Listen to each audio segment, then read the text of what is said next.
Hmm.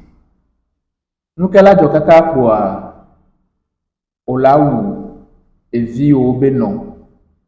Evi amenikbata Olaou wano.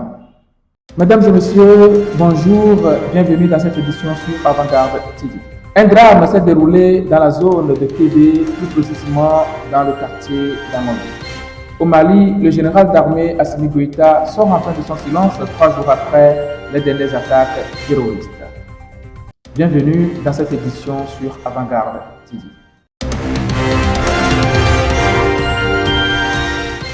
Le nommé Ahao Aticho, âgé de 45 ans et originaire de Djolo, de la zone toujours de Kévé, aurait assassiné ce 27 avril 2026 son ex-épouse, mère de ses 4 enfants, Madame Yvonne Adekwe, couturière.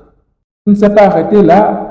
Poussé par la jalousie et surtout des soupçons d'infidélité, il a aussi ôté la vie au frère de son ex-épouse. Drame au Togo, la ville de Kévé, sise à une quarantaine de kilomètres de Lomé, a été le théâtre d'une tragédie dans la soirée du lundi 27 avril 2026.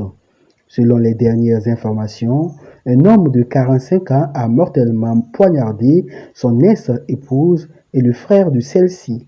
Le drame s'est produit aux environs de 19 heures, plongeant les riverains dans la stupeur. Au moment de l'agression, elle se reposait sur une terrasse avec son frère arrivé d'un voyage.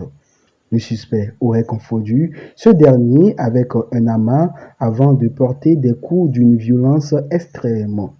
Les deux victimes ont succombé à leurs blessures peu après leur transfert dans un centre de santé local.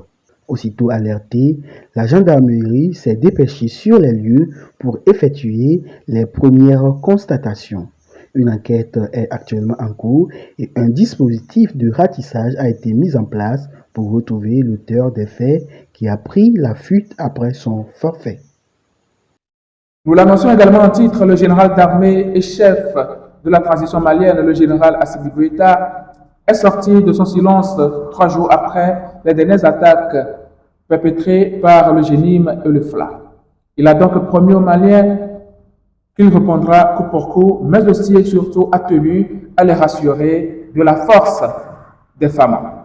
Après plusieurs jours de silence, Assimi Goïta est réapparu pour rassurer la population, affirmant que la situation sécuritaire au Mali est sous contrôle malgré une offensive d'ampleur menée par des groupes djihadistes et des séparatistes touaregs.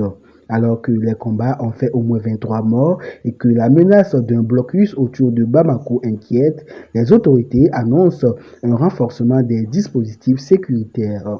Soutenu par la Russie, le régime militaire appelle à l'unité nationale face à une crise jugée d'une extrême gravité marquée par une alliance inédite entre groupes armés contre la junte. Pour rappel, parmi les victimes figure le ministre malien de la Défense, le général Sadio Camara, considéré comme une figure clé de la junte.